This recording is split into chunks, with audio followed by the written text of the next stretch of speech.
कल एक प्रश्नकर्ता ने प्रश्न किया कि हम प्रायः बहुत महापुरुषों को देखें कि बहुत बुरा कष्ट भोगना पड़ता है संतों को, ऐसा क्यों?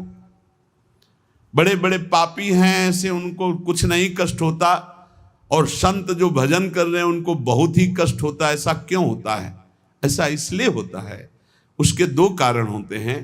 पहला तो इतने करुणा में होते हैं कि वो अपने जनों के आगामी प्रारब्ध को देख लिया और वो जान भी नहीं पाया और प्रारब्ध को घसीट कर अपने शरीर पे डाल लिया और भोग लिया। इतना करुणा में हृदय होता है कि अनंत माताओं का हृदय भी उतना करुणा में नहीं होगा। कोई जान नहीं सकता इस बात को। वो देखा कि हमारे अमुक जन पर प्रारब्ध का आक्रमण होने वाला है, तो प्रारब्ध तो मिटाया नहीं जा सकता, भोगा जा सकता है, तो आओ हम भोगने के लिए तैयार हैं, और वो उनके प्रारब्ध को ले लेते हैं। दूसरा, अनंत जन्मों का हिसाब बराबर होना है, भगवत प्राप्ति होनी है। अब आखिरी जन्म है तो जो हिसाब है अनंत जन्मों का, पहाड़ का पहाड़ जमा था, छोटा छोटा भोग भोगते हुए, तो उनको लगता है कि जो संत महात्मा उनको बहुत कष्ट है। बिल्कुल कष्ट नहीं है, केवल प्रारब्ध भोग की लीला। वो दो प्रकार की, एक करुणा करके अपने जनों के प्रारब्ध को ले लेना, एक दूसरा अपने अनंत जन्मों के प्रारब्ध को भोग कर पवित्र होकर भगवान के धाम जाना। दूसरा, जो पापात्मा जन है उनके जो वर्तमान के पाप हैं और पूर्व के पुण्य उनके काम कर रहे हैं, इसलिए उनको कष्ट नहीं दिखाई दे रहा। लेकिन जब पूर्व का पुण्य समाप्त हो जाएगा, वर्तमान का पाप और पूर्व का पाप लगे, तब उनकी दुर्गति हो जाएगी। तो ऐसे ही जब हम धाम में या नाम जपने में या भक्ति में चलते हैं तो लोग हमारा उपहास करते हैं, लोग हमें कटु वचन बोलते हैं, उनको द्वेष होता है भक्तों से, वो निंदा करते हैं। तो दुर्वाच्यानि सहस्त्रशा परिभवान नीचैः कृतान कोटिशो। करोड़ों प्रकार से कोई हमें दुर्वचन कहे तो भी हमको चुप रहना है। क्यों चुप रहना? हमें अपना काम बनाना है। वो दुर्वचन बोलेगा, हमारे पाप नष्ट हो जाएंगे, हृदय में जलन होगी ना, तो हमारा हृदय पवित्र होगा। हृदय भगवान के लिए सुंदर महल है, सुंदर निकुंज है। नारायण या गौर श्याम को हृदय निकुंज बसइए। बहुत कूड़ा करकट जमा कर लिया गलती करके, उसका नाश होगा। दुर्वाच्यानि सहस्त्रशा परिभवान नीचैः कृतान कोटिशो। नीच पुरुष द्वारा करोड़ करोड़ प्रकार से तुम्हें कष्ट दिया जाए, गाली दे रहे हैं, निंदा कर रहे हैं, उपहास कर रहे हैं, ऐसा व्यवहार कर रहे हैं जो हृदय को जला रहा है। ए सह जाना, पलट कर जवाब मत देना, बहुत जल्दी तुम्हारा हृदय पवित्र हो जाएगा और तुम सदा सदा के लिए सुखी हो जाओगे, और वो जो बोल रहा है वो दुखी हो जाएगा। उमा क्षमा साप होते भारी। तुम चुप रहो, मत बोलो। भक्ष्याक्षादन वास कुट्य मिलना दुखान्यलम कोटिशा। हो सकता है कि तुम्हें भोजन आदि की व्यवस्था हो, वास की सही व्यवस्था न हो, गर्मी सर्दी आदि सहनी पड़ रही, चुपचाप सह लो। थोड़े दिन का जीवन है, भगवत प्राप्ति करनी है। धाम में ऐसी निष्ठा से रहो, भोजन भी नहीं मिलेगा, कष्ट भी मिलेगा, गालियां मिलेंगी, तो भी हम धाम को नहीं छोड़ेंगे। कामाद्यैरति पीड़या च मनसो वैकल्यमात्यंतिकम। अब इतने बड़े भजनानंदी तो नहीं है कि हम काम विजयी हों, तो ये काम आदि दोष हमारे हृदय को जलाएंगे, पीड़ा देंगे, पर हम किसी से कहेंगे नहीं और कोई चेष्टा नहीं करेंगे, सह जाएंगे। वैकल्य मात्यंतिकम, भारी विकलता होने पर भी हम किसी से नहीं कहेंगे, हम कोई चेष्टा नहीं करेंगे, हम सह जाएंगे।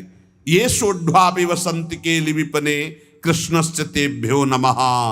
जो ऐसे श्री राधा और कृष्ण के केल विलास युक्त महल वृंदावन में वास करते, सब कुछ सहते हुए श्रीपाद कहते मैं उनको नमस्कार करता हूं।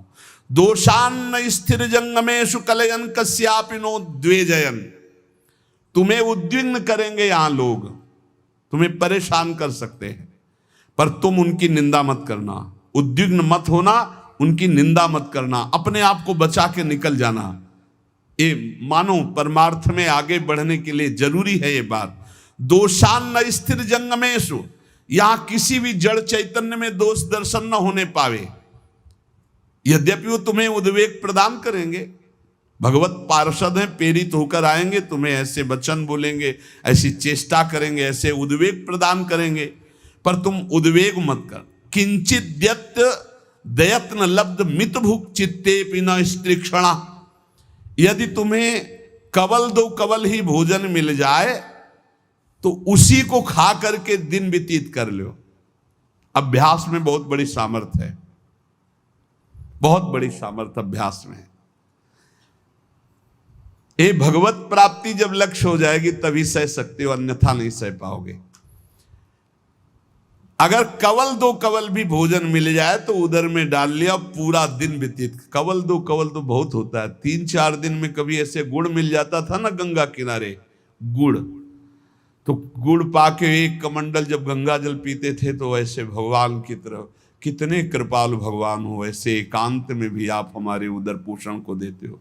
आज तुम 3 बार पाते हो, 1 बार भी भगवान हृदय से जय नहीं बोलते होगे, हृदय से जय नहीं बोलते होगे कि आहा कितने कृपालु प्रभु आप हो, आप कितना प्यार करते हो। कभी रोते हो प्रभु के प्रति, कितना प्यार है प्रभु का। हर व्यवस्था है लेकिन कभी एकांत में जय जयकार हृदय से नहीं कर कि आपकी कितनी अपार कृपा है नाथ हम पर। और कह रहे मितभुक चित्ते पिन स्त्री क्षणा, एक क्षण के लिए भी वृत्ति काम भोग के लिए किसी माता बहन की तरफ गंदी भावना से न जाने पावे। धाम में वास करते हो ऐसी गलती ना होने पावे। श्री राधा मुरली धरोज्वल यशहा शरणवन गृणन संस्मरन यो वृंदावन मावसेन मधुर धीर धन्याय तस्मै नमः। जो हर समय राधा मुरलीधर का निरंतर नाम जप करता है, यशोगान करता है, किसी माता बहन की तरफ काम भाव से एक क्षण भी नहीं देखता है, थोड़ा कवल दो कवल मिल जाए उसी से काम चला लेता है, रात दिन भजन में है पर लोग उसे गाली देते हैं, लोग उसको दुर्वचन बोलते हैं पर वो कुछ नहीं बोलता, सह जाता है। तो श्रीपाद कह रहे हैं धन्याय तस्मै नमः, वो धन्य हो गया, मैं उसे नमस्कार करता हूं। ऐसा हमारा जीवन श्रीधाम वृंदावन के प्रति समर्पित हो। भावना कभी मिथ्या या कल्पना नहीं होती।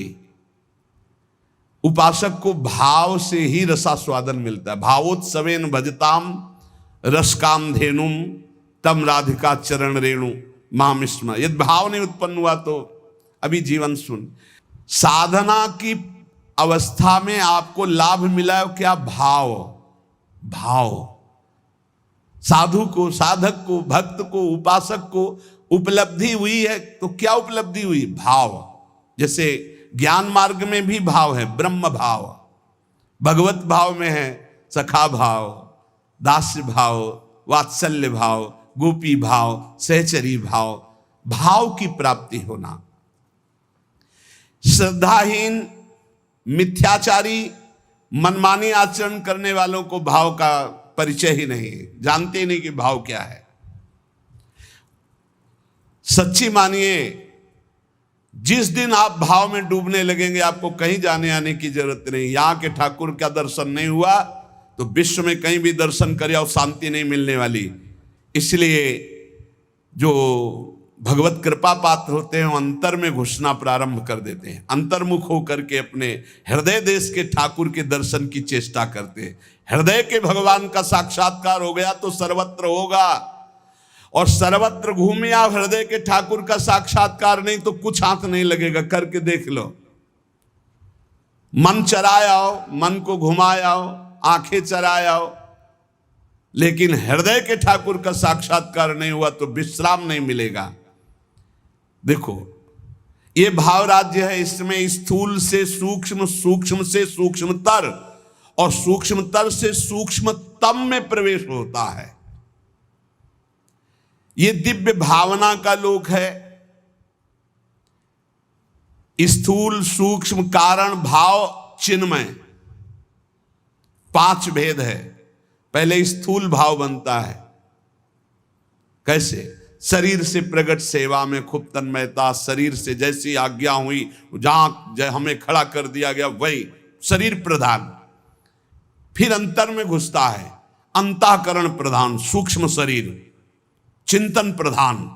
अब बाहर की क्रियाएं तो पहले से ही संयमित हो चुकी है, अब जैसी गुरु आज्ञा वैसा अंदर चिंतन प्रधान। फिर कारण स्वभाव प्रधान हो गया। या जो पर्यो मोहि सहज स्वभाव, श्री हरिवंश नाम रस चाओ, श्रुतौ राधिका कीर्तिरंता स्वभावे। अब उसका स्वभाव बन गया भगवत लीला गाना, भगवत लीला सुनना, भगवत नाम जप करना, भगवत कीर्तन करना, भगवत सेवा करना। तब प्रकट होता है भाव। स्थूल सूक्ष्म कारण तीनों का परिवर्तन जो कर दे उसका नाम भाव। भाव के आगे चिन्मय देह की प्राप्ति होती है, जिसे भाव देह कहते हैं। ये बड़ा विलक्षण होता है, न स्थूल होता है, न सूक्ष्म होता है, न कारण होता है, न यातना देह होता है, न देव देह होता है, न स्वाप्निक देह होता है। एक अलौकिक चिन्मय भाव देह है। ये नित्य, जैसे प्रिया प्रीतम वैसा ये नित्य है चिन्मय देह। ये देह केवल कहने मात्र को ये शुद्ध भगवत स्वरूप है। इसमें देह जनित कुछ नहीं है, हड्डी मांस या पुरुष स्त्री के चिन्ह ये सब नहीं है भाव देह में। अब आप विचार कीजिए, ये जो लीलाएं हैं ये चिन्मय देह से हो रही हैं, जहां ना स्त्री चिन्ह है, ना पुरुष चिन्ह है, ना रक्त है, ना मांस है, ना मज्जा है, ना हड्डी है, ना विकार है। निर्विकार चिदानंद चिन्मय देह। कैसे जानोगे कैसी रास हो रही है? यहां देह और देही का भेद नहीं, जैसे आत्मा अलग है देह अलग है। यहां माया का पर्दा नहीं है, यहां बहिरंग प्रकृति का प्रवेश नहीं है, यहां अंतरंगा योग माया का भी प्रवेश नहीं है। यहां माया की चादर डालकर भगवान नहीं खेलते, यहां खुला खेल हो रहा है चिदानंद में। जैसे यहां तो माया की चादर पड़ी हुई, पहले देह फिर अंदर बैठा हुआ चिदानंद तत्व है, उसे कोई बिरला ज्ञानी जानता। समात्मा सुदुर्लभा वासुदेवा सर्वमिति। इस चिन्मय भावदेह की जब प्राप्ति होती है तो केवल प्रिया प्रीतम के मिलन आनंद की व्यवस्था करना और उसी आनंद में पूर्णानंद में डूबना। जैसी हरिवंश लाल ललना मिली तो हियो सिरावत मोर, चिदानंद भावदेह से चरी। इसमें जो चरम सुख है उसके आगे मोक्ष सुख कड़ुआ लगता है। यह रहस्य तभी खुलता है जब दिव्य लीला राज्य के भावरस में डूबे हुए किसी भावुक महापुरुष की शरणागति मिल जाए और उनकी बताई हुई उपासना के क्रम से स्थूल शरीर, सूक्ष्म शरीर, कारण शरीर तीनों से परे भाव, भाव से भी गाढ़ भाव दे चिदानंदमय की प्राप्ति, तब इस लीला में प्रवेश हुआ। प्रभु की प्राप्ति के अनेकों निश्चित मार्ग सत्य हैं जो मोक्ष प्रदान करते हैं, प्रेम भी प्रदान करते हैं, परंतु ये कुछ विलक्षण है। लीला संदोह में प्रवेश करने के लिए सखी भावापन्न होना ही पड़ेगा। देखो, जब नारद जी ने हठ किया कि मुझे आपकी ब्रज लीला रास देखना है, तो उनको नारद जी से गोपी बनना पड़ा। अर्जुन जी को भी गोपी बनना पड़ा। भगवान शंकर जी ने जब चाहा तो इनको भी गोपी बनना पड़ा। ब्रज लीला के रास में अर्जुन को, नारद जी को, भगवान शंकर को गोपी बन करके प्रवेश दिलाया। लेकिन नवनिवृत्त निकुंज में तो सहचरी भाव के बिना प्रवेश। तीन गोपिन ते दुर्लभ माई, नित्य विहार सहज सुखदाई। यहां धाम परिकर खगमृग पशु पंछी सब चिदानंद, यहां दो नहीं सब एक है। प्रिया लाल खग मृग पशु पंछी वृंदावन सहचरिया सब का सब एक ही परम तत्व हित प्रेम। प्रेम, ये प्रेम का वैभव। इस नित्य परिकर में भाव देह से सम्मिलित हुआ जाता है। भाव देह के बिना रास और विलास ये परम गुह्य रहस्य है, इसे कोई नहीं जान सकता।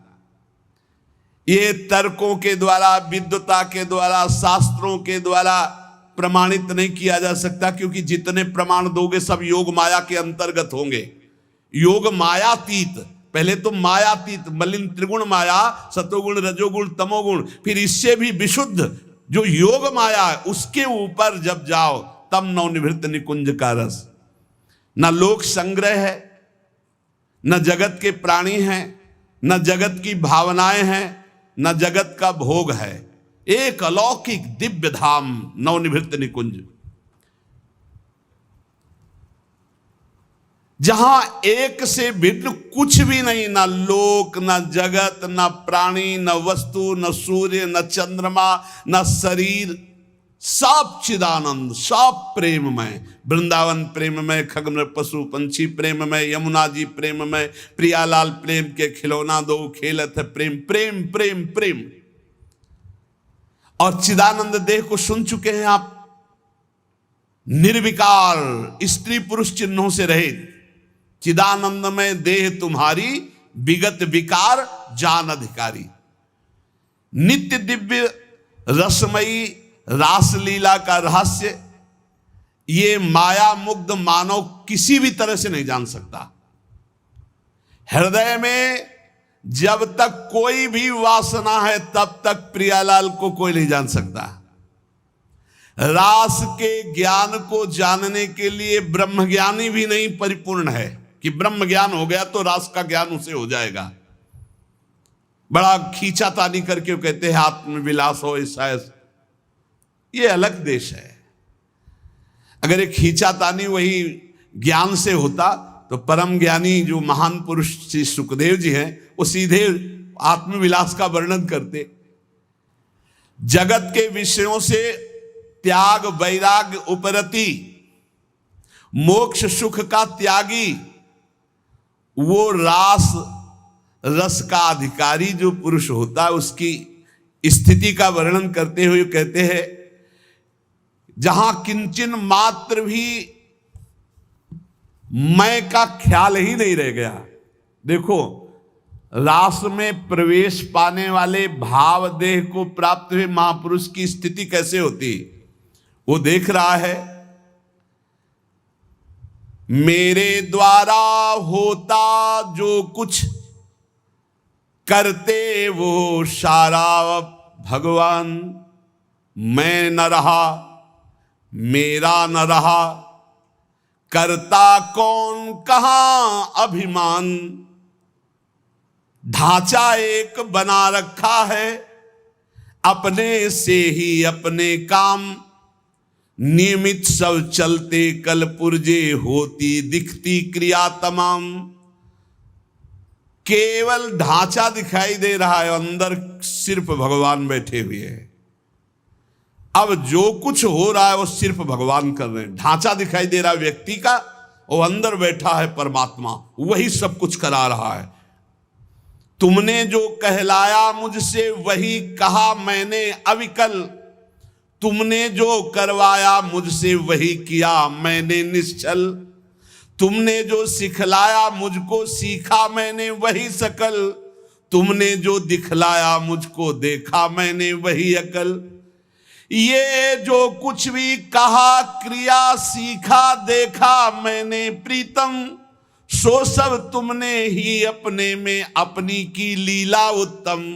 तुमने जो कहलाया मुझसे वही कहा मैंने अविकल, तुमने जो करवाया मुझसे वही किया मैंने निश्चल। ये उस जो भावदेव को प्राप्त हो रहा है, किंचन मात्र हम नहीं रह गया, वो देख रहा है प्रभु करा रहे हैं। मन मति कैसे होते मुझ में जब मैं ही हूं नहीं स्वयं, बना तुम्हारा सुख सदन तुम्ही से रहते हरदम। मन बुद्धि चित्त हम सब कुछ आपने अपहरण कर लिया, आप कार्य तो आपके द्वारा हो रहे। ओ शब्द में त्रुटि हो सकती, हाईजैक कहते, हाईजैक कहते, कर लिया हाईजैक भगवान ने, पूरा सिस्टम हाईजैक कर लिया। मन बुद्धि चित्त अहंकार इंद्रियां सबको भगवान ने, अब वो दिखाई दे रहा है केवल ढांचा करता हुआ, लेकिन क्रिया। किसी ने प्रश्न किया था कि आपको मन परेशान करता जैसे हम लोगों को परेशान करता है? था, परेशान करता था जब मेरा मन था तब। जब मेरा मन था तब परेशान करता था, और जब उनका मन हो गया तो अब आनंद देता है, परेशान नहीं करता है, अब आनंद देता है। क्या स्थिति होती है? मेरे मन में नित प्रविष्ट रहे, ईश्वर का मन करता काम, ईश्वर के मन के ही होते उदय दिव्य संकल्प ललाम। अब जो मेरा मन था उसमें ईश्वर का मन आकर बैठ गया। अब जो संकल्प विकल्प हो रहे हैं, अब जो क्रियाएं हो रही, जो भी बात हो रही, जो प्रश्न उत्तर हो रहे, जो चेष्टा हो रही, वो ईश्वर के द्वारा हो रही, वो किसी जीव के द्वारा नहीं हो रही। जीव के द्वारा किसी का परिवर्तन नहीं होता, ध्यान रखना। जो इसमें मैं था उसका अपहरण कर लिया गया, और उस मैं पे जो मैं है वो बैठ गया, अब अपना कार्य वो कर रहा है। रहा न मेरे मन में कुछ भी, ईश्वर के मन के अतिरिक्त, रहता सदा इसी से वो मधुरमय भगवद रस से अभिषिक्त। अब मेरा मन नहीं रह गया, अब प्रभु के मन ने हमारे मन पर पूरा का पूरा अधिकार करके बैठ गया। तो प्रेम रस अभिषिक्त मन, सूखे मन में काम क्रोध लोभ मोह मद मत्सर होते, भगवत रस से अभिषिक्त मन में नहीं होते। परेशान भूखा आदमी करता है, तृप्त आदमी तो आराम करता है। अब श्री राधा जुग चरण निवास, अब तृप्त हो गया, अब इसके भागने की जगह नहीं बची है। मेरे मन को नित्य बनाए रखते प्रभु निज मन का यंत्र, करते उससे अपने मन की मनमोहन वे परम स्वतंत्र। रहा न कोई मुझ में करने वाला अब शुचि अशुचि विचार, अंतर्द्वंद मिट गए सारे, मिटे मोह के सभी विकार। एक ने कहा कि हमने आपको जान लिया। नहीं भाई, नहीं जान सा। छाती से लगे रहो फिर भी नहीं जान पाओगे, छाती से लगोगे फिर भी नहीं जान पाओगे, वचन से लग जाओगे तो जान जाओगे, वाणी को पकड़ लो उसके अनुसार चल दो तो जान जाओगे, नहीं जान पाओगे।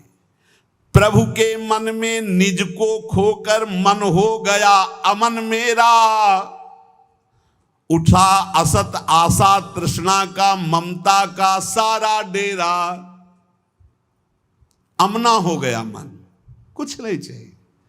जब बहुत बड़ी वस्तु मिल जाती है तो उसके पाने के बाद कुछ पाना बाकी नहीं रहता, उसके जानने के बाद कुछ जानना बाकी नहीं रहता। एक बार चित्त को लगाओ, तो एक बार प्रभु में लगाओ, फिर जब प्रभु तुम्हारे चित्त को स्वीकार कर लेंगे तो क्रीड़ा करते अब मन में स्वयं प्रीतम इच्छा अनुसार, करते रहते नित उसमें उससे वे अब स्वच्छंद विहार। अब मन रूपी भवन में हमारे प्रीतम स्वच्छंद विहार कर रहे हैं। जितनी भी मलिनताएं थी, जितनी भी इच्छाएं थी, वो प्रभु से विमुख होने के कारण, और जब प्रभु पधारे मन में सब अपने आप खत्म। क्रियाएं वैसे ही हो रही। मेरा जो कुछ था सब ही पर हुआ, एक उनका अधिकार, वे ही अब सब कुछ बने। प्राण हृदय मन प्राणाधार। भगवत प्रेमी महात्मा के प्राण कौन? प्रभु। मन कौन? प्रभु। तो प्राणाधार कौन? प्रभु। हृदय कौन? प्रभु। स्वयं प्रभु बन जाते। रहे कहीं भी कैसा भी यह देह पांच भौतिक सविकार, सविकार, मैं उनमें वे मुझ में, वे मैं नित्य निरंतर एकाकार। ये भावदेह में पहुंचने की स्थिति है। मेरे द्वारा बोल रहे हैं केवल मेरे श्री भगवान, मेरे द्वारा छेड़ रहे हैं वे मीठी मुरली की तान, मेरे जीवन में अब तो एकमात्र उनका ही स्थान, अतः उन्हीं का होता मुझ में क्रिया नित्य क्षुद्र महान। क्रिया क्षुद्र हो या महान हो, वे उन्हीं भगवान से हो रही। अब मैं मेरा कहीं अस्तित्व नहीं रह गया। इस स्थिति में भाव का प्रादुर्भाव हो जाता है और भाव देह की प्राप्ति हो जाती है। तो कह रहे इस लोक में आराध्य देव से भिन्न कहीं भी जिसकी ममता नहीं है, उसके लिए कोई संसार नहीं है, उसके लिए कोई प्राणी नहीं है, यहां तक कि अपना भी अस्तित्व नहीं रह गया। देखो साधना को समझिए, अपना भी अस्तित्व नहीं रह गया, तब वो नित्य दिव्य रास लीला का रहस्य उसके हृदय में स्वयं प्रकाशित हो जाता है। ये माया मुग्ध मानव अपनी बुद्धि लड़ाकर रास को समझना चाहे तो कदापि नहीं। कौन अधिकारी है?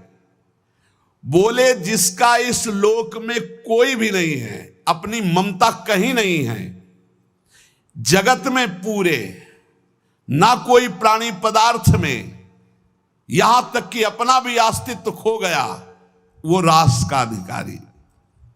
इसीलिए कई बच्चा के पेट, बच्चा बन जाओ, आचार्य शरणागत हो जाओ, स्थिति वो प्रदान कर देंगे। हृदय में जब तक थोड़ी भी वासना का अंधकार है, वो इस रास के ज्ञान से आलोकित नहीं हो सकता है। जगत के विषयों से त्याग वैराग्य उपरति के अनंतर रसिक महापुरुष की विशिष्ट कृपा, तब वो रास रहस्य का ज्ञाता होता है। श्री श्यामा श्याम की किंचित कृपा से रहस्य प्रकाशित होता है। ये लोक नहीं रह जाता, मृत्यु लोक नहीं रह जाता उसकी दृष्टि में, ये सब दिव्य वृंदावन हो जाता। कहीं भी हो रहे उसकी दृष्टि वृंदावन में ही रहती। उसका दिव्य रास लोक अलग अलौकिक उसके नेत्रों में छाया रहता है। हमारा हृदय तो वासना से ग्रस्त है, दिव्य लोक की बातों पर विश्वास ही नहीं है, पाप की तरफ ही आकर्षण है, यही सुख दिखाई दे रहा है, इस माइक जगत को ही सत्य मान रहे हैं। अरे अभी माइक जगत को त्याग करके योग माया के आवरण को भेद करके आगे बढ़ना। रास में जहां श्री श्यामा श्याम व्यवधान रहित अद्भुत रास रंग में मगन है, ये माया का आवरण और योग माया का आवरण हटे बिना वहां प्रवेश नहीं होता है। वहां का वस्त्र, वहां के शरीर, वहां के खेल सब व्यवधान रहित मायातीत योग मायातीत दिव्य प्रेममय है। वस्त्र भी प्रेम के, वस्त्राभूषण भी प्रेममय। ये नित्य परिकर जो प्रिया प्रीतम का है, इसी के आश्रय से इस परिकर में प्रवेश होता है। ये जो सखियां आई, श्री स्वामी हरिदास जी महाराज, ललिता सखी जी, श्री हरिवंश महाप्रभु हित सजनी जी, ये जो नित्य परिकर है किशोरी किशोर का, इन्हीं की कृपा से इधर सोच बढ़ती नहीं, कल्पना भी नहीं कर सकते आप। संभाव्योपि विरंचि नारद शिवो स्वयं भुवाद्यैर नया। इतना आवरण माया का है, इसी को भेद पाना बड़ा कठिन है। देखो उस दिन कह रहे थे काल के भी महाकाल जिनकी सेवा में रहते हैं, यहां लिखा है जहां काल के भी महाकाल नित्य कालातीत प्रभु दैन्य भाव लिए हुए विराजमान हैं। दैन्य भाव, यद्यपि सकल लोक चूड़ामणि दीनपन पो माने, प्रीति की रीति रंगीलो ही जाने। इस खेल में, प्रेम पथ में, रास रस में, माया की गोद में बैठ करके और इसको समझना चाहे असंभव। बिना ब्रजरज का सेवन किए, बिना ब्रजरज उपासक रसिकों का संग किए, हम सोच भी नहीं सकते कैसे रास का क्या स्वरूप है। जब किसी रसिक महापुरुष का आलिंगन प्राप्त हो, आलिंगन का तात्पर्य तुरंत बाहरी भाव में आता है, कि वो हमको गले से लगा ले, लेकिन यहां इस आलिंगन की बात नहीं कह रही, तदात्म की बात। आप में समा गए, कोई रसिक महापुरुष आप पर कृपा करे और हृदय से आपके हृदय का आलिंगन कर ले, और आप पूर्ण त्रिभुवन में काम विजयी हो जाएं। कोई त्रिभुवन में मृत्युलोक की सुंदरता, क्या देव गंधर्व लोक की भी सुंदरता, ब्रह्मलोक की भी सुंदरता आपको आकर्षित न कर पावे। इस कोटि का वैराग्य जहां यत किंचन मात्र ब्रह्मलोक तक का कोई भी भोग आकर्षण न पैदा कर पावे, वो इस मलिन माया को पार करके ठीक उस रास लीला परम धाम की तरफ जाने का अधिकारी होता है। कितनी ऊंचाई चाहिए, इसीलिए बच्चा बन जाओ। बहुत ऊंचे नहीं बन पाओगे, बच्चा बन जाओ। साधारण मानव समाज अपने धर्म में तो चल नहीं पा रहा, वर्णाश्रम धर्म की तो बात ही दूर हो गई, वैदिक सिद्धांतों तक तो पहुंच ही नहीं हो रही है। धर्म का जब तक पालन नहीं, तब तक पाप वासना भ्रष्ट किए हुए कैसे कोई समझेगा प्रिया प्रीतम की बात। इसीलिए बड़े भाग्यशाली हैं अपने लोग जो प्रिया प्रीतम की बात कथन सुन। ये सब महामहिम बातें ये सुनने को नहीं मिलेंगी, नहीं मिलेगी। आजकल श्रवण कथन का स्वरूप ही बदलता चला जा रहा है, एक उपहास, एक मनोरंजन, एक ऐसा। ये जो मायाकृत है, कैसे जानेंगे रास, कैसे जानेंगे भगवान की प्रेम विलास को। अरे भक्त तो धर्म राज्य, वैदिक सिद्धांत राज्य, यहां तक कि मोक्ष पदवी से ऊपर उठा हुआ प्रेम राज्य में जब पहुंचता, तब यह दिखाई देता है रास क्या है, राधा कृष्ण का स्वरूप क्या है। भावलीला में मानवीय कर्म चेष्टा का प्रवेश ही नहीं है। ये मानव जगत आदर्श के शिखर तक मानव कर्म पहुंचते हैं, रासलीला में नहीं। ये रासलीला भावलीला है, ये भाव देह से होती है।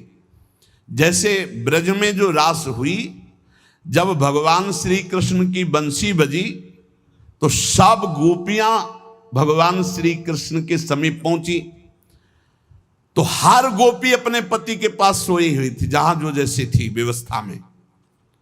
शरीर से एक भी गोपी नहीं गई। पूज्य महाराज भाई जी महाराज कह रहे, गोपी अपने अपने पति पुत्रों के पास थी, मानव देह मानव के पास था, और भाव देह चिदानंद में दिव्य रूप से वो भगवान के समीप गई, रास में सम्मिलित हुई। ये स्थूल सूक्ष्म कारण देह नहीं थे, भाव देह चिदानंद में स्थिति गोपी की। चिन्मय देह भाव देह में दिव्य अलौकिकता होती, उसमें स्त्री पुरुष के चिन्ह ये सब भाव नहीं होते। इस माया देह को वहीं छोड़ दिया था अपने अपने घरों में, और सब भाव देह से पहुंची हुई थी। पूज्य भाई जी महाराज इसमें लिखे, आत्माराम श्री कृष्ण का आलिंगन आत्मा से होता, देह से नहीं। वो आत्मदेह स्वरूपा गोपांगनाएं थी। इसलिए प्रभु को जो रास विलास में तो कहा स्वप्रतिबिंब विभ्रमा, जैसे बालक अपने प्रतिबिंब से खेलता है, अर्थात सब श्री कृष्णमयी चिदानंद देहधारी गोपियां थी, कोई लौकिक स्त्रियां नहीं थी। जब ब्रज रास को ही नहीं समझ पा रहे हैं तो नवनिभृत निकुंज का रास ये भावुक जनों का विषय है, ये कल्पना का लोक नहीं है, ये परात्पर प्रेम का दिव्य लोक है। इसलिए हमारी प्रार्थना उन प्रेमी उपासकों से है कि ऐसे बहिर्मुख जनों का, ऐसे बहिर्मुख व्यवहार का, ऐसे बहिर्मुख वार्ता का त्याग करके अपने भाव को बचाते हुए बहुत ऊंचाई पर प्रभु ने घसीट लिया है प्रिया प्रीतम की उपासना। तो सिर्फ श्यामा श्याम का नाम, श्यामा श्याम के रूप, श्यामा श्याम की लीला, श्यामा श्याम के गुणों का गायन करते हुए संसार की लोक परलोक की कोई परवाह न करते हुए, किसी की समालोचना का ये विषय नहीं, ये अपने हृदय के भाव का विषय है। तो जैसा आचार्य गुरुदेव ने उपदेश किया वैसा हम आगे बढ़ते रहे। पूज्य श्रीपाद प्रबोधानंद जी महाराज, यदि आपको वृंदावन का वास मिल गया है, वृंदावन आने को मिल गया है।